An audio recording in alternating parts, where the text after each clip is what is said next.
Moje společnost dělá balonkové dekorace a výzdoby na různé příležitosti, jako jsou firemní akce, rodinné oslavy. No, já jsem zjistila, že vlastně o tom podnikání toho moc nevím, tak jsem doufala, že dostanu nějaké ucelené informace, co vlastně bych v tom podnikání měla sledovat, jaký data a podobně. A určitě to očekávání splnilo. Určitě cenotvorba, to byla první věc, kterou jsem konzultovala.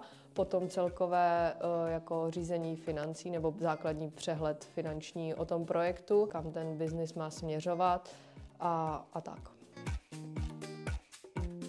Myslím si, že bych měla hrozný nepořádek ve financích, že bych určitě jako neměla tak podrobný přehled, jako mám teď, kde vlastně vím o každý svojí koruně, která tou firmou projde. A místo tady toho showroomu bych měla nějaký obchůdek, který by byl vlastně nevyužitý. Určitě bych doporučila přijít do Pépinku na konzultace, ať už i kdyby jenom na tu úvodní, kde vlastně se člověk i může dozvědět, jestli má v tom pokračovat, nebo jestli je úplně mimo a tak.